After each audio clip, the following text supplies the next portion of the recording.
Okay, well, hi everyone, and thank you very much for watching or listening. Liam Hartery back with you today with another episode of the Simply Inspired podcast. Today, joined by a very special guest, and we'll be talking about everything involved in spiritual enlightenment, expanded awareness, healing, holistic health, these type of topics. And today's guest, Catherine Galea, hopefully I'm saying that the right way, does some incredible things. So many, I've actually got a list of them as Catherine's website here, because this lady helps so many people. She touches so many lives, and that's what we're going to be talking about today. She is an empowerment coach, a mindfulness teacher for adults and children, an energy healer, a master NLP practitioner, neuro-linguistic programming for anyone who doesn't know, advanced emotional freedom technique practitioner, Reiki healer, womb healer, chakra dance for facilitator,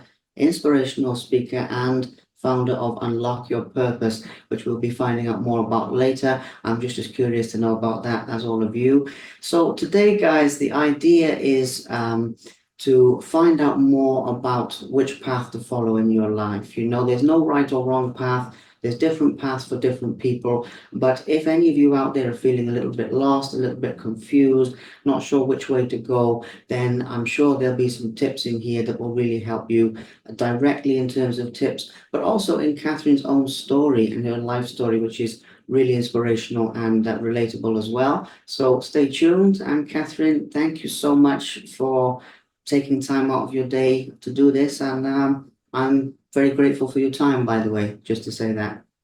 Thank you so much. First of all, hi to you, Liam, and hi to all your audience. It's an honor for me to ask me to be on your podcast, and I'm very happy to dedicate some of my time to hopefully inspire others on their path, whatever that is. So thank you for having me. Well, it's my pleasure, and I appreciate it so much, especially because you said you are packing as well, and you'll be traveling soon. So taking time out of that for to speak with me, very grateful for that.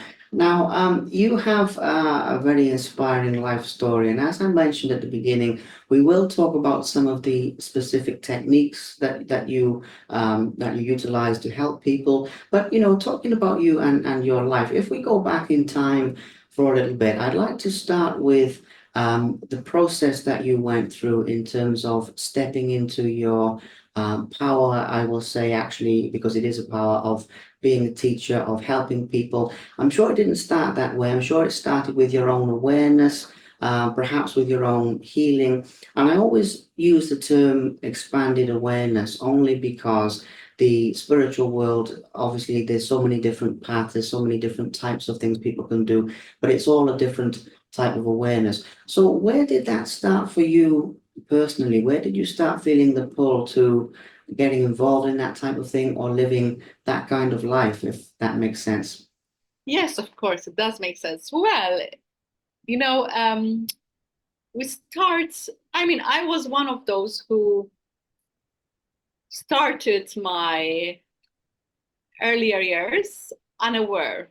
You know, you can say unaware, and not because of what I wanted, because it was like that, and you don't know any other way, you know.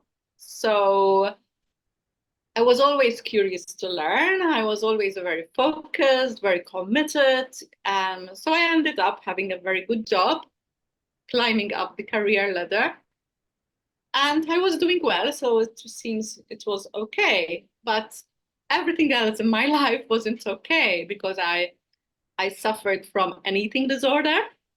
It started when I was around 16 years old. It's a long time ago now. So yeah, I started suffering from an eating disorder, specifically anorexia nervosa. And at the age of 20 years old, I was admitted in hospital because I was, at the age of 20 years, I was only weighing 30 kilos. Can you imagine? Yeah. And people were just thinking she's just, you know, wants to lose weight, you know, and it's about the food.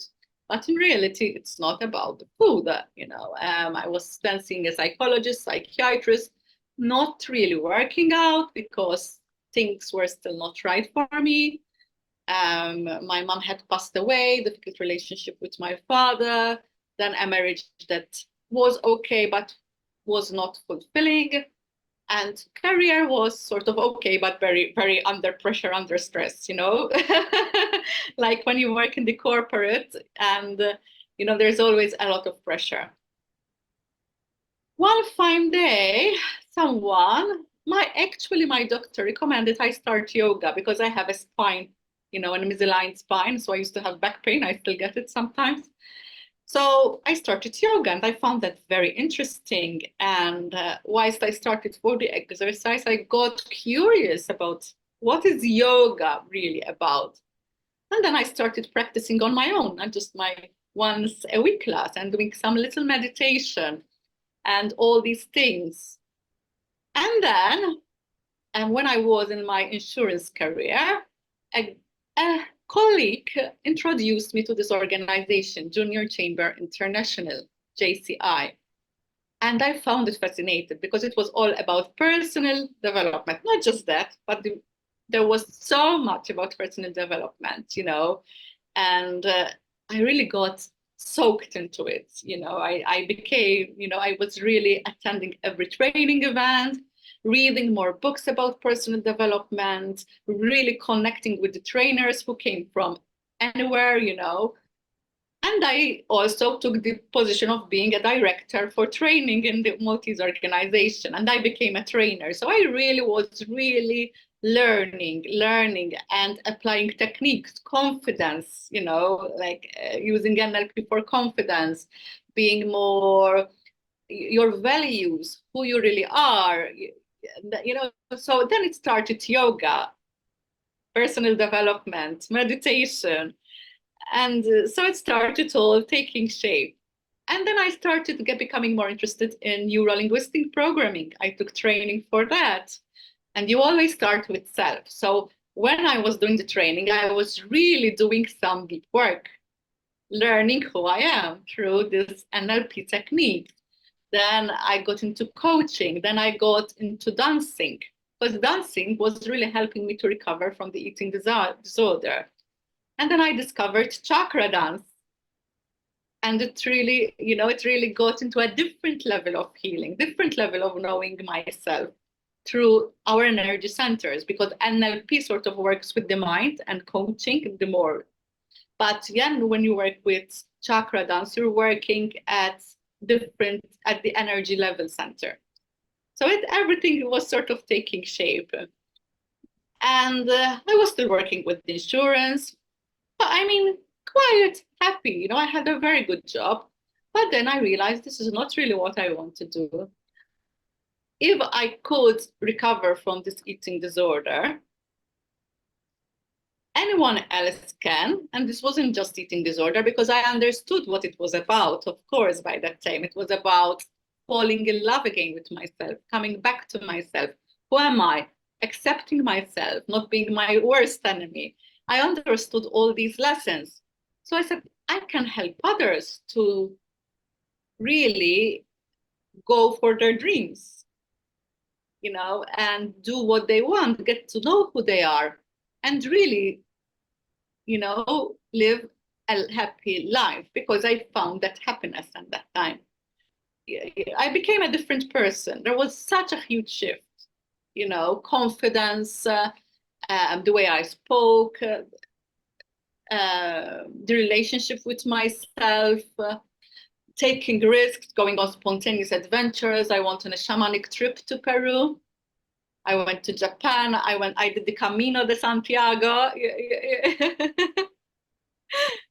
So from this shy, timid little girl, I became this confident, self-loving woman. So, that was a big shift. Absolutely wonderful. Absolutely wonderful.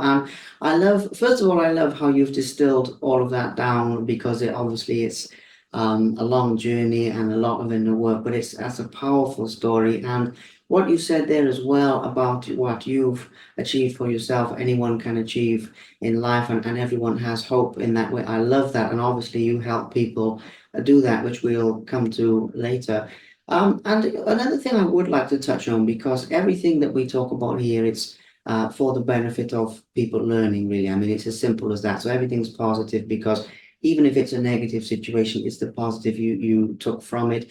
And with the eating disorder, I mean, just to dig a little bit deeper into that, and I must say it's very brave to speak about something as difficult as that on a public forum, by the way. I mean, I'm sure you speak about it with your clients, and obviously you do the inspirational speaking. So I know you're used to it. I know you're used to it, but I still think it's brave. So I must just say I respect that. But anyway, the point is when you mentioned about the self-love and that process of effectively curing the eating disorder, I'd like to just touch a little bit more on that process and your advice for people who are struggling specifically with self-love, whether it manifests as an eating disorder or not.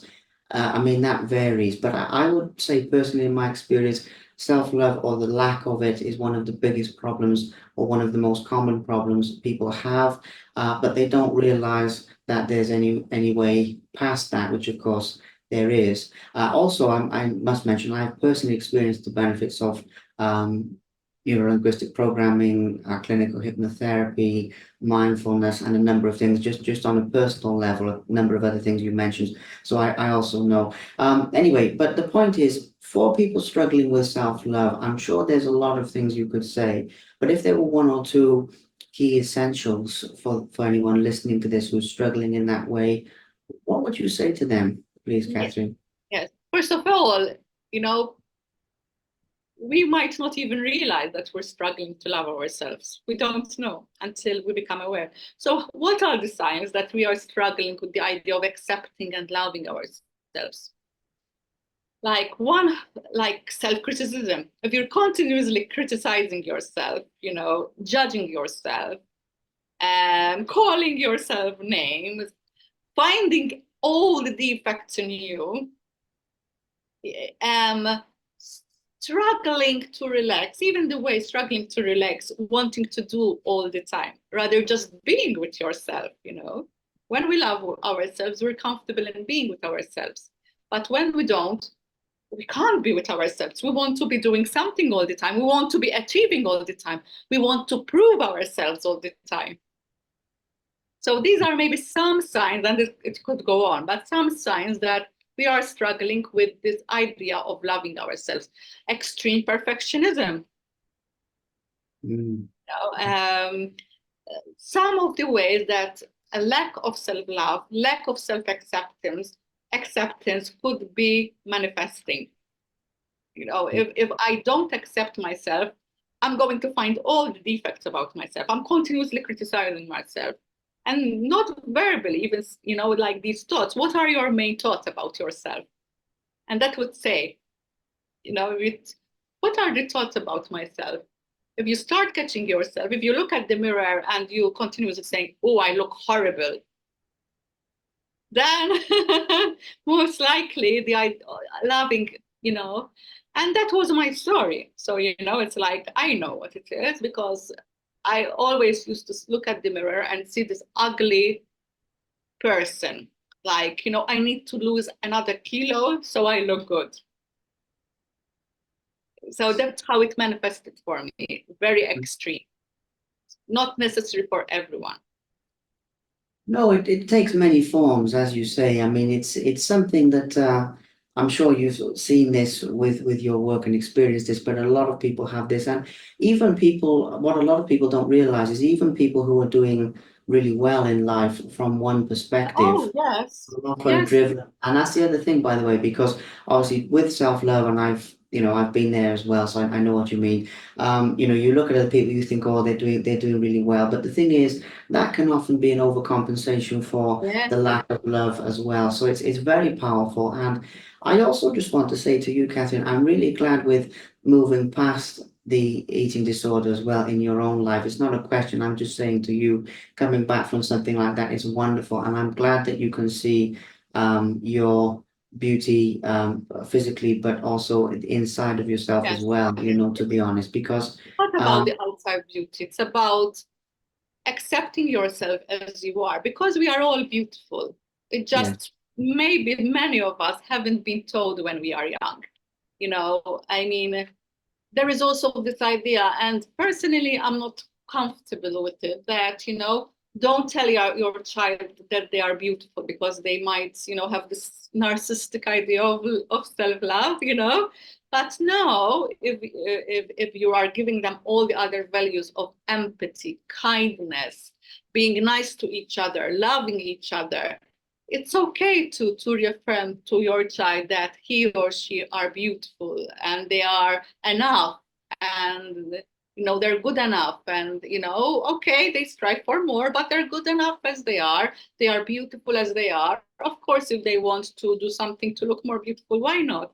But we need, and I had lack of love. I did not have parents who affirm, because as children we need our carers to affirm, oh, you're good. Children, my daughter comes to us, mommy, do you like my painting? And you can see her face when I say, oh, this is so beautiful.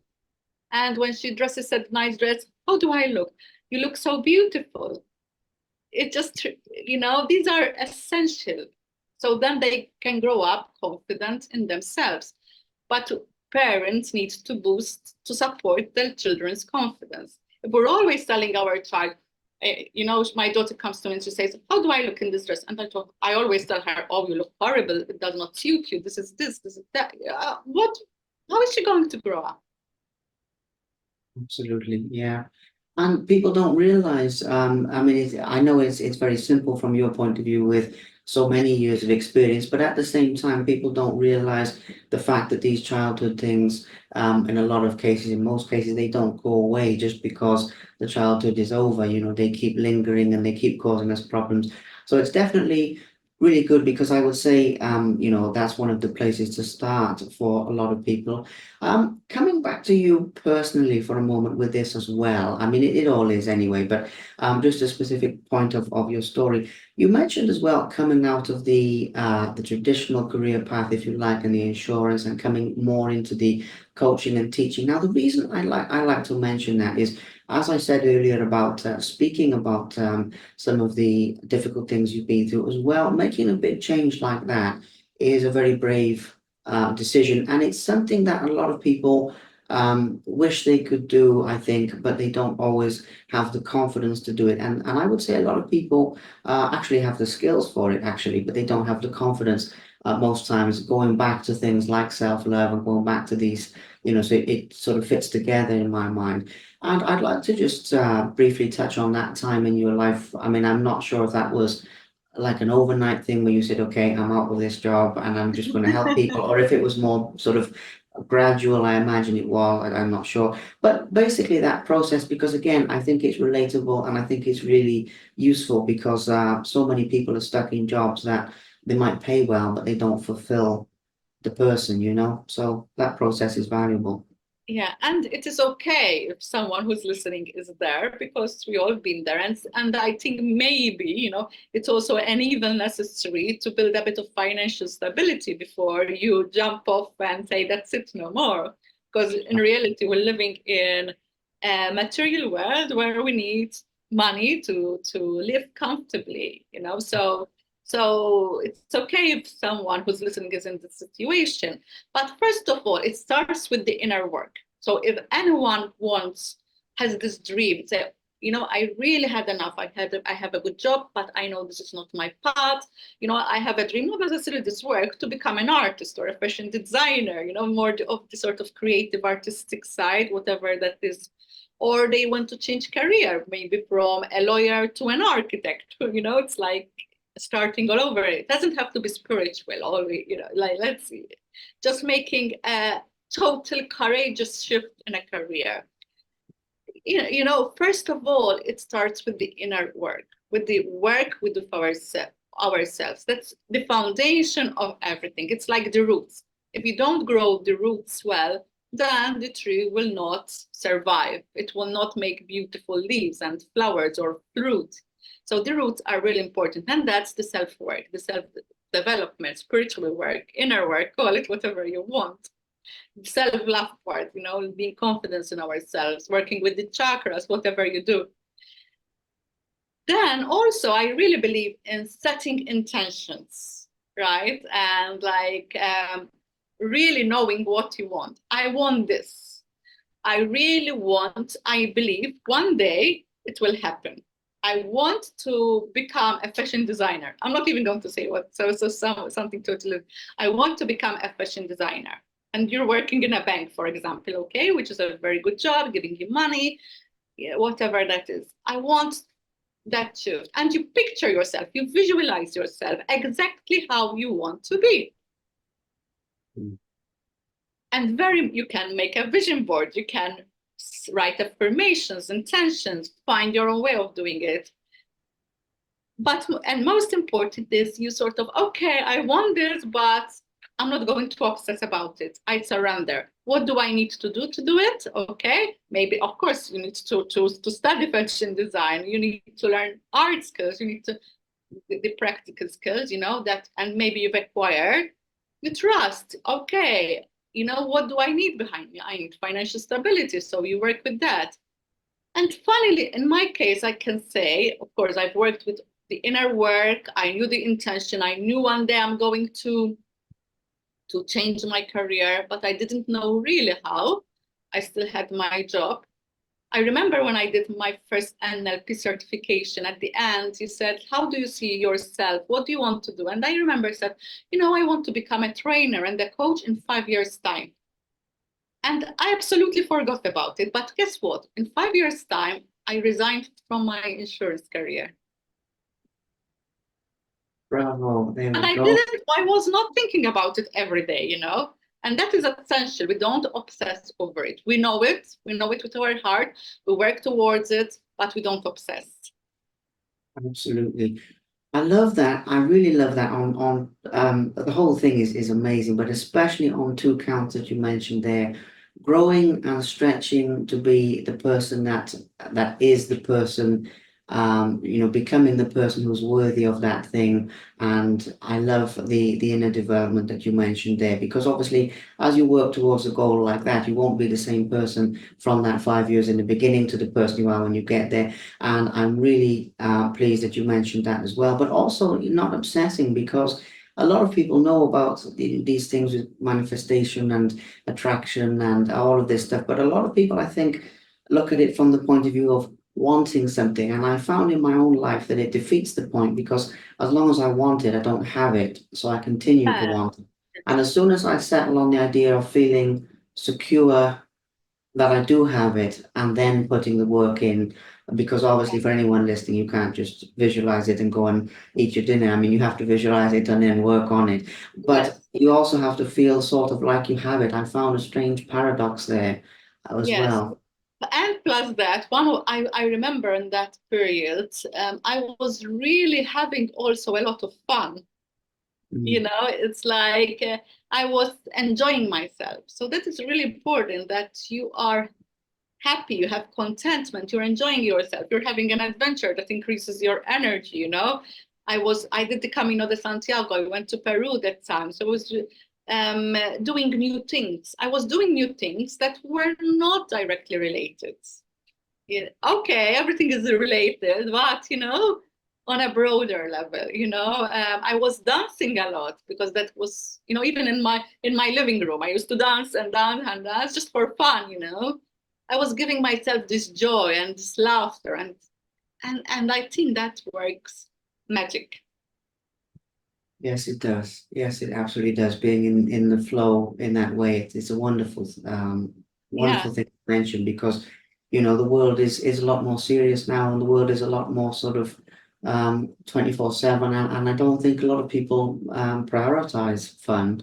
Obviously for its own sake and for its health benefits, but then also for the other changes that will make in your life. Now, another thing here as well, Catherine, and I think is really valuable to touch on with your life and the work you do. Obviously, you touch so many people's lives, you make a difference in so many people's lives and everything. And one of the things I think is a lot of people look at that from the point of view of the people that you're working with and helping them, which we've touched on a little bit with self-love. But I'm curious to flip that on its head and come at it from your point of view. And what I mean by that is how you feel when these people are making profound differences in their lives. Now, I'm sure you can't say obviously any personal things about anyone's cases, nor am I expecting you to, but just the overall principle of, you see somebody maybe, like you used to be, for example, with the eating disorder, and they make the changes of self-love. Maybe it's self-love in another way. Different people have different goals. I mean, it can be, as you know, I'm sure it comes in many forms of relationships and careers and fulfillment and everything. But when you're seeing them progress and you're seeing the results, it's a given that is very rewarding as a job. But how do you feel when you see people making that progress? Because it's something people don't talk about. People talk about the patients, if you like, or the people you're helping, but they don't talk about you, thinking, wow, I've given that person the tools to do the work. Obviously, they have to continue to do the work, but then their life has changed. And I'm curious about what you feel when that happens, if that makes sense. Yes, if I understand well, yes. For me, it gives me a lot of joy to see that, I see that shift in the person, and I see that they are happier and they're more confident with themselves. They started to love themselves. That is big a joy for me. When I see a person who had such a negative opinion with themselves, their life was so miserable because of the way they think about them. And suddenly there is that shift. They are more gentle, more compassionate, and there is more awareness with themselves. It just gives me so much joy. And and it just sometimes, I mean, many, like, you receive a message, at the end of the program, the work you do with them, and they sort of say how much it changed their life. And in some people in different ways they are other, sometimes, like they say, I've worked so much with many different people, but with you it was so practical. I could really apply the things, and I it really helped me to change the perception about myself and how to manage certain emotions, for example, because that's one side of the work I do, and how they go about through life. It changes the perception. So there is less reactions, there is more compassion towards themselves. And that is an absolute joy, because if we can make, each and everyone can make a difference in another people's lives, that's going to have a ripple effect. Absolutely. And this Yeah. is what the world needs. I mean, the world needs happier, more loving, more compassion, Yes. Yes, it does. It needs you know? all things. Yes. Yes. Yeah. And so if we apply all this in our own lives and share them with others, I think we are helping to make a shift in personal lives, but also on a collective, on a world level, where we see a world more of peace, more loving, more compassionate towards our others, and a world of collaboration, wanting Yes. to share with each other. Absolutely. I'm with you on that 100%. I mean, it's why I like to do talks like this and other things, because uh we have the global reach, and as you say, the ripple effect. You help that one person be more loving, and they treat themselves better. They treat other people better. They respond differently. They respond with more compassion. I mean, it's wonderful. The ripple effect is such a powerful thing, and I wanted to ask you that, Catherine, because your eyes light up when you're talking about these things, and I could feel the joy that you have for obviously for helping people and for the healing that you've been through and all of these things. But it's a funny thing that people talk about it from the point of view of the people you've helped, which is obviously what it's all about. But then at the same time, you're getting that feedback of joy as well, and it's a wonderful thing. It's sort of a give and take, I would say. So it's absolutely wonderful. Now, one of the other things, as I mentioned at the beginning, I mean, you do a lot of things, and you cover a lot of areas, which I think is wonderful. I think it's amazing as well, to be quite honest. And as you'll know, being on the inner work path or the spiritual path, the more you find out and the more you know, the more questions you have, or the more, it opens up, you understand something, but you don't sort of settle on it and think, oh, well, that makes sense. Then it opens up something else, and you think, oh, yeah, but then what about this and what about this? because it's all connected. And I had the feeling to put that in there because I do a lot of this on the sort of intuition that I feel people will watch this and they'll be thinking, well, okay, I figured out one piece of the puzzle, but then there's a lot more pieces, and why is that happening to me and what's going on?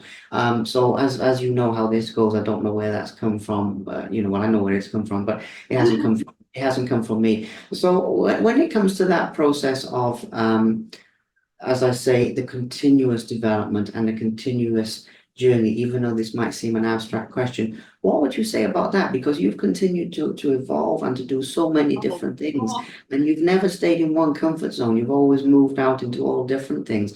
And I'd like to talk more about that process that you've been through as well with so many well, areas. the journey continues. That is.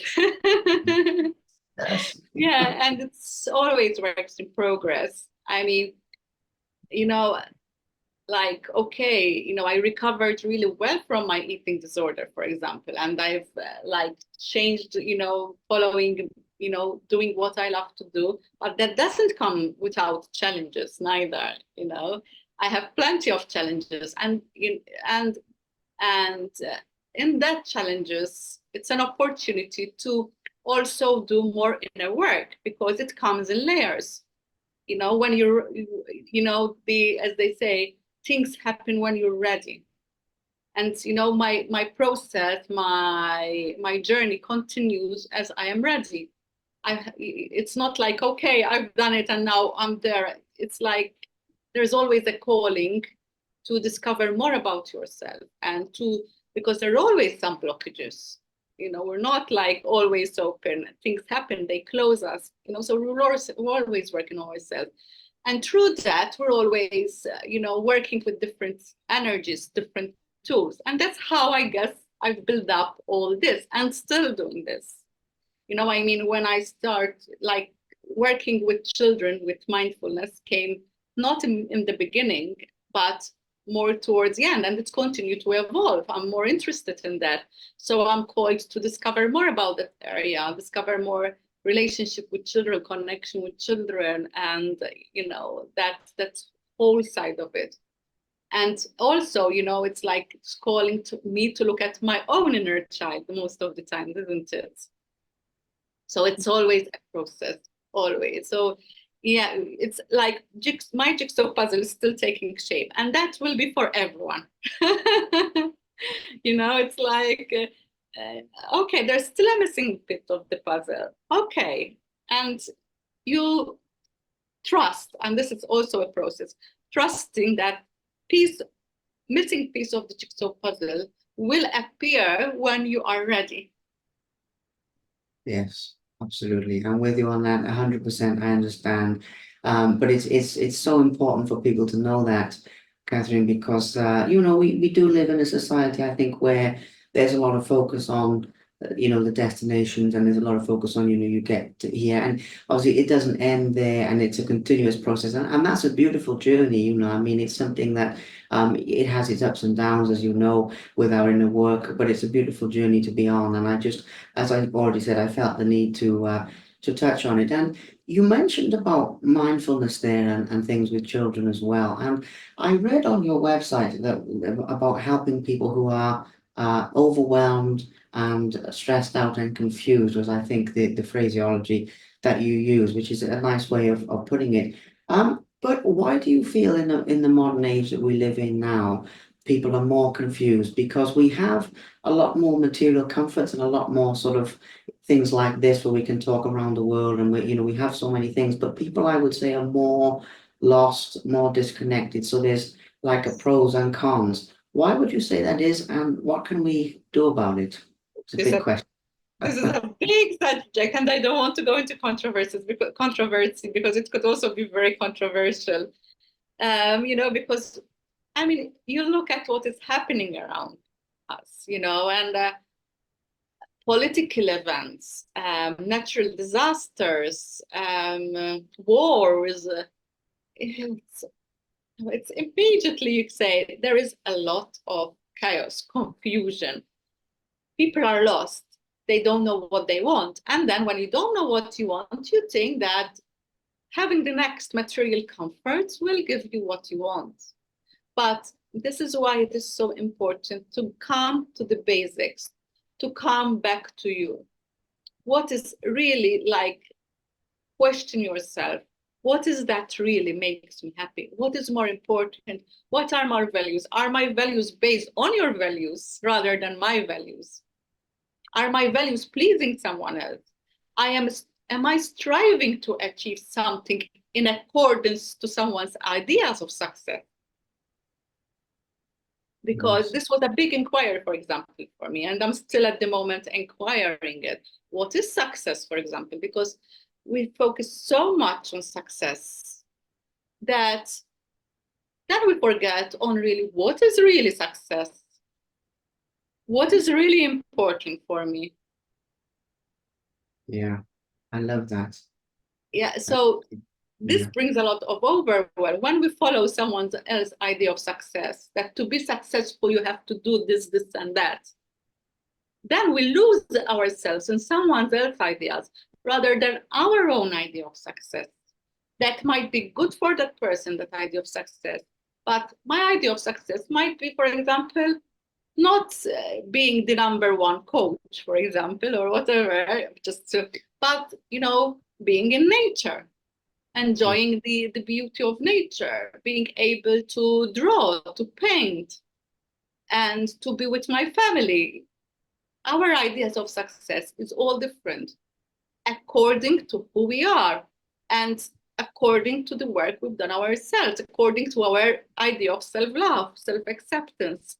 So we are all on different roads, different journeys, different destinations. Because we find a lot of people and unfortunately mentors telling us, you need to do this, this, and this for success. You need to do this, this, and this to achieve this. But if it's, ringing your, like, really squashing your soul and you are struggling with that, then that's not your idea of success.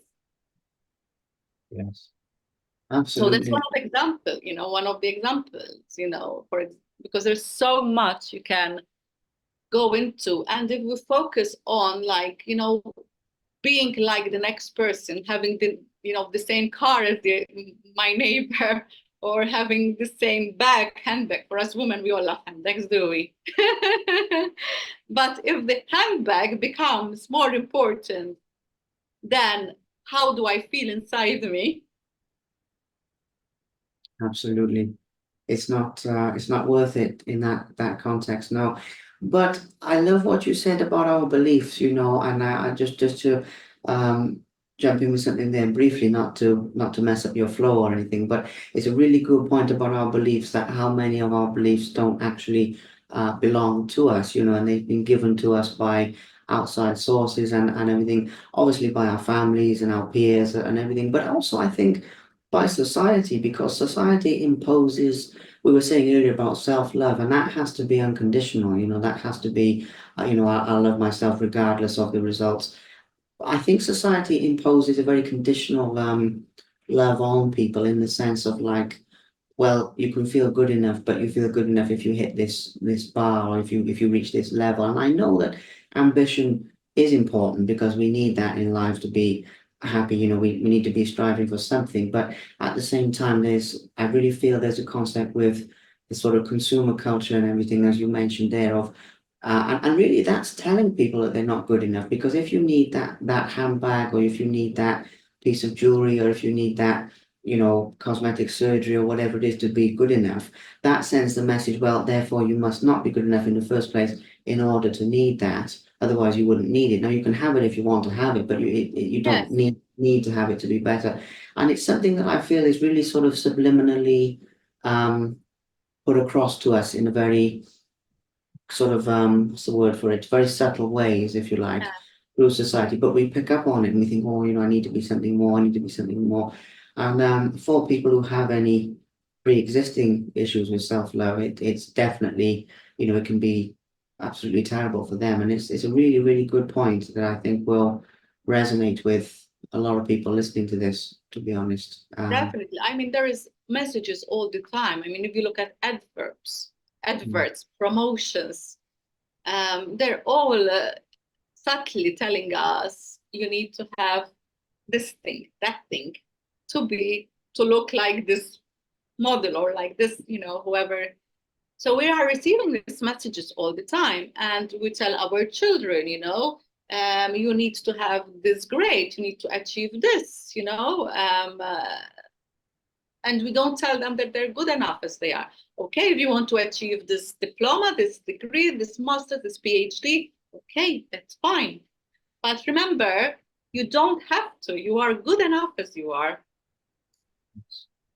Absolutely. It's powerful, and it's as well as I said earlier, it's unconditional really, isn't it? And it's certainly Yeah. something I've been through in my own life as well, of having that situation where, I would hit a particular mark in my life and I would feel like, oh, you see, Liam, you're good enough now. You can relax for a bit. And then it stays there for a little while, but then it fades away then. And then you have something else and I'd hit another thing. And and so what would happen in the UK is my career was going up and up and up like this.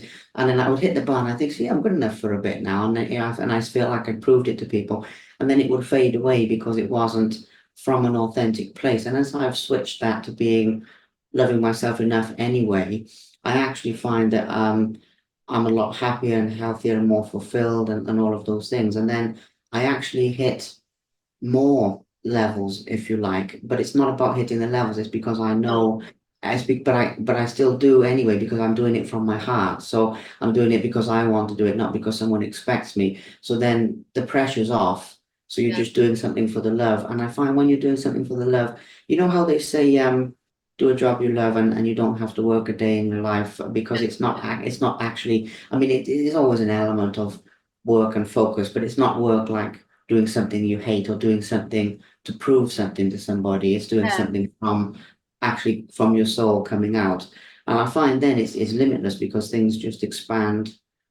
You put the work in and things flow and expand much better. So Yes. it's a really good, Yes. not to go off on a tangent, but I just really relate to that one, No, Kath. I agree totally. And unfortunately, we are in a world which is shaped by many social media platforms where we all go on them, proving ourselves how good we look, how good we are, how much we have achieved, that we are the best in this, we are that, we are that.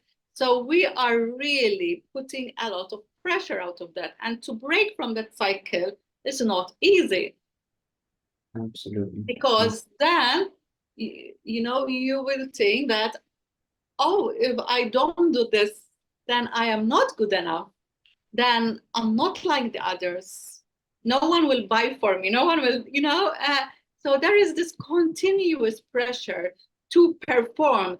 People have to see you like this out there because otherwise you're not good enough. Yeah, absolutely. Yeah.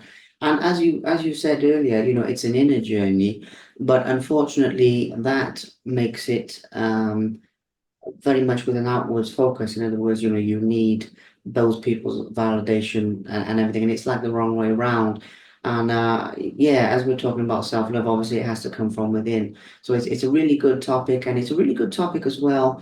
I think that it affects everybody. But as well as that, when you come from a generation like mine, where we've grown up with it, some people, when they're a bit older, they have the contrast. It still affects them, but they can have the time before, but it affects everybody. So it's a really, really valuable topic there. Now, a couple of other things as we move into the latter phase of this, there's a couple of other things I'd like to touch on. And you mentioned earlier about the dancing and the chakra dancing. And when you mentioned about the chakra dancing, see, there it is. You just, you glow with the love of this. And I know that you like all of the things you do, but in the last sort of I've probably got 15, 20 minutes roughly, and I'll have to go then, but that's plenty for people to be able to take in. With that time, I'd love to touch on the dancing because, as I mentioned already, you do these different things and they're all valuable, they're all special, they're all part of the journey, they're all things that help people. So I'm not playing favorites here. I just picked up on the fact that you were smiling when you said, "Oh, and I found dancing." You said at the beginning, I thought, okay, mental note, we need to touch on that. So can you share with us a little bit about your journey with dancing and, as you mentioned, about the chakras and everything and how that specifically has helped you and how that's helped other people, because I feel that this is one of the more misunderstood or maybe less known areas Yes. of spirituality, whereas mindfulness is tremendously useful, tremendously useful. They're all tremendously useful, but some of them are in the mainstream more, if you like. Chakra dancing, I don't think it is. It should be, but I don't think it is. So can you tell us a little bit more about your journey with that, please? That'd be great. So when I discovered chakra dance, I was actually living in London in that transitional period. Okay. And, of course, I loved all the spiritual things. I was really interested in chakras. I was always reading about them, fascinated by the colors, the energy. I have done Reiki already. Uh, I was interested, of course, in psychology and shadow work, another aspect of psychology, meditation, of course. And once, I was scrolling, just mindlessly scrolling, probably, and this advert comes, chakra dance. And I was like, chakra dance, what is this? And I was curious. Oh, I said, I would love to try this. I said, this is some just perfect. Everything that I love is in one thing, chakras, dance, spirituality, psychology, meditation, energy. And anyway, I said, I'm going to try it. And it was, of course, I was living in London and it was just online. So I tried the online discovery course and I loved it. And I found really such a shift. It resonated with me because it was really, wise. Your mind doesn't have to work hard at all. It just, you really let go of this, the mental chatter, and you just go into your body and let the music guide you. And it just becomes so insightful, so powerful, and so guiding. And I said, okay, I'm going to continue and I will become a facilitator for it. And that's what I did. I remember I had a Zoom call. I don't even, it was Zoom. I think it was more Skype at the time, more popular, with the founder of Chakra Dance, Natalie. And I did it. I just did it. And it really gave me another level of healing, especially when I also realized how far I have come from this journey of really hating and loathing myself to loving myself. I really felt how much I have changed. It really helped me to see that. And I said, okay, I think I will go. I was going back to Malta. I was in this process deciding to go to Malta. I said, okay, we're going to chakra dance in Malta now. It wasn't easy. It's still not easy. I have to say that. Yeah. But, I've shared it. I've done dances in the temple, chakra dance in the temples in Malta, in different locations, on the beach, inside, in retreats, in workshops, in conferences as well, like little snippets of chakra dance, in mind, body, spirit. So I've shared it as much as I can in Malta, Cyprus, London, and I will continue to do so. And yeah, I will definitely continue to do so in some way or another. But it's Absolutely. incredibly powerful. It is life changing. Yes, absolutely. Well, it's something I was glad to touch on that, because one of the things I like about what you do, Catherine, on a practical level with this is the fact that you do have things in different areas. So as you said, we're mind, body, and spirit and everything, and we have the different elements of us. So you've got the different areas of people covered. I don't know if you see it this way, but what I mean is, like, you've got the neuro-linguistic programming, what you think about yourself, what you say to yourself, etc. You've got the emotional freedom techniques, or more the emotional. I think that comes into the energy body a bit. Then you've got the dance, which is the physical and the energy. So and then obviously you've got the spiritual thing. So there's a very nice combination here. I mean, in terms of your teaching, obviously the mindfulness, which is then relevant to be aware of some of these other things, what you're saying to yourself and how, what you feel about yourself. So that's not really a question. I'm just saying, by the way, it's really cool how you've brought the different areas of human beings, if you like, together in Yeah, this teaching yeah. format. Was that intentional, or was that just the Oh, process? No, Yeah. it's flowed, it's like my journey took me to NLP, then it took me to EFT, to Reiki. And these were things I was exploring on myself to support me. And then to chakra dance. And then I discovered I could become a trainer for mindfulness, which is sort of a more therapeutic way of using mindfulness. And then I discovered that I could teach children mindfulness. I said, "Oh, this is fantastic! I have a daughter. This would be so good for children." So I just like it flowed, and I believe I'm still in this process. It is continuing to evolve. Now I am also. Oh, we have so much more work to do, but anyway, we will do it. I'm also writing a book with my daughter. Wonderful. Oh, This is a process. It's always evolving. I don't know where it will take me. I was going to ask you about that actually, because yes, it is a process. But I was actually going to ask you that if you are going to put this down in book format, and I'm really glad that you're doing that because speaking obviously is really powerful. But it's just the different formats that reach different people, isn't it? And I think a book format puts it down in a different way. So that's wonderful. And with your daughter as well, that's even more wonderful. It's fabulous. I will definitely read it when it comes out, Her and story, the story is her story, my daughter's story. But yeah. it of course in this story it's an opportunity to include positive messages, affirmations, for example, mindfulness tips, maybe tapping. I have to see if we can put it in somewhere, in the structure of the book. So it's really, yes, using my daughter's creativity, her imagination, and then, having some lessons, some insights for children that include this work that I do in a playful way, isn't it? It's wonderful.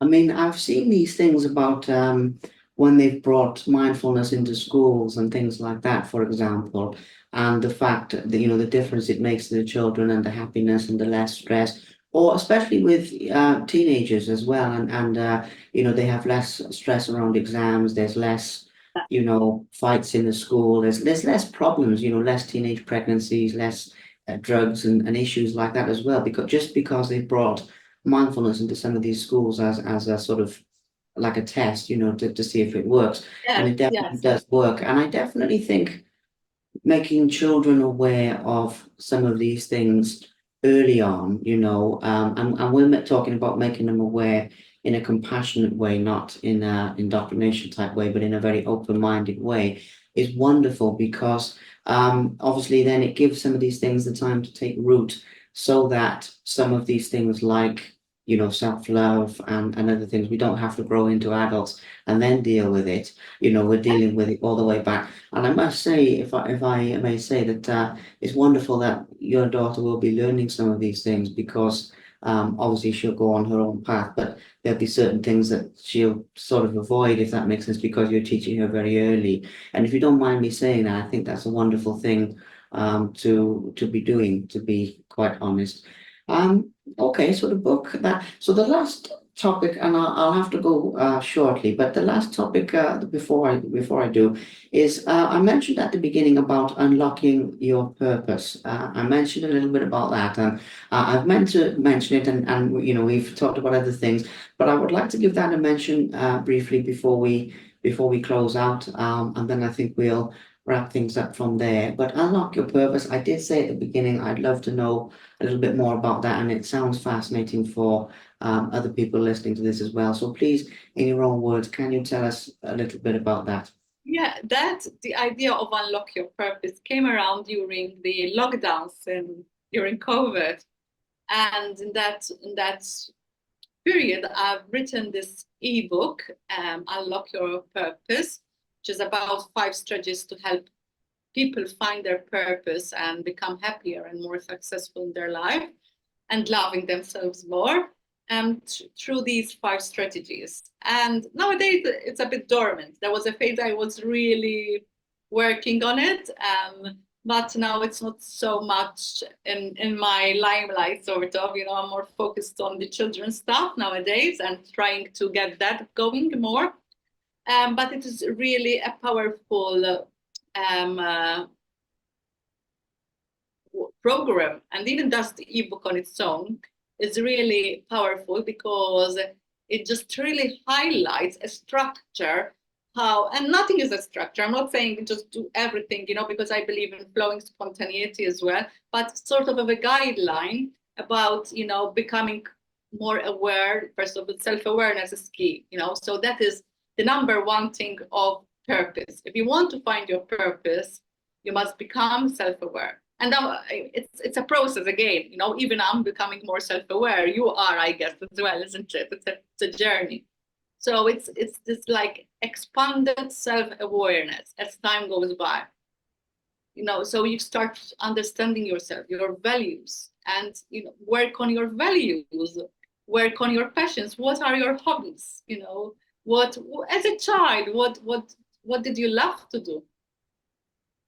And usually purpose also involves a challenge, pain transformed into a strength. I see. Yeah. Many of us, if you see stories of other people's, don't look at me, look at others, there is sort of that pain, that drama, that difficulty. Through that, they've learned the lessons, and then they share the lessons. It becomes their mission to share this lesson with others. So others who are suffering can find refuge in that, can learn something, can apply it. You see it with health coaches, for example. Some of them had a health problem, like, they become, so they take that issue with health and teach it to others then. Absolutely. Oh, I love it. I absolutely well, the ripple effect again, isn't it? In a different form, and I love that. I mean, the work you do, Catherine, is amazing. And today I think in a lot of ways we've only just scratched the surface a little bit, as they say. Let me just sort that on the screen. And we've only just scratched the surface, and there's so many more things we could talk about. But I went into this with the mindset of two things really, which is some of the stories of your personal life and some of the things you've grown through and some of the techniques you use for teaching. And I knew that obviously, we wouldn't be able to talk about them all, but actually I think we've covered most of them and we've gone more in depth with some than others. So I think that is absolutely wonderful. And I think people will get so much value from this, which is really my own aim. I'm also going to say to our audience as well that anyone who wants to reach out to you, anyone who wants to reach out to Catherine, please do, because she's very accessible on social media. She has a website out there with some incredible descriptions of the work she does as well. So she's very open to be contacted for anyone who's going through any difficult times or anyone who wants to develop in any way, shape, or form. So, Catherine, I don't know if you'd like to say anything else about that, where people can find you, and then we'll wrap this up. So once again, thank you for the opportunity to share and hopefully inspire others to live a happier, more fulfilled, calmer, peaceful life. And that, of course, I'm contactable, obviously. I'm always, not always available, of course, but of course I'm available to help and just a conversation, even for just a 30 minutes. I have 30-minute complimentary calls as well. And they can follow me also on social media, like Instagram, Catherine Galea Mindful Coach, Facebook, Catherine Galea Empowerment and Mindfulness Coach. My website is simple, catherinegalea.com. Yes, so you can find, and I'm also on LinkedIn as Catherine Galea. So I'm there. At the moment, I'm so a bit quiet because I wanted to take some time for myself. This was sort of, I wanted to go more inwards rather than outwards at this time. But yes, people can see the work that I do from my website, from social media, and they can reach out to me right there. Wonderful, wonderful. I mean, I know it's obvious in a way, but I just wanted to put that in there because people see you up there doing these talks and doing these amazing things. I just want people to know that you have the time for everyone because helping people is what you do. So I mean, it's been a wonderful talk today, Catherine. I hope you've enjoyed it as much as I have, and I hope it helps you to grow and more people to find out about you. From my side, it helps my channel grow and more inspirational content on there. And I think this is the ripple effect. What we're doing today. You know, if even a handful of people decide to make a change from what they've heard here today, then you know we've done our work. And I think it will be more than that. But even if it, you know, it'll touch the right people at the right time. I'm a big believer in that. So. Thank you so much. Wish you safe journeys as Thank you well so on much. your travel, and I will keep in touch after this, I'm sure, because Definitely, uh, definitely, always definitely. difficult. Well Honestly, done. It's really nice. Really, I really enjoyed it. It flowed really well. I love that you are, asking people to come in to help to inspire others. This is what the world needs, I think, right now, inspiration. So yes. you're just doing that, and it's amazing. I love it.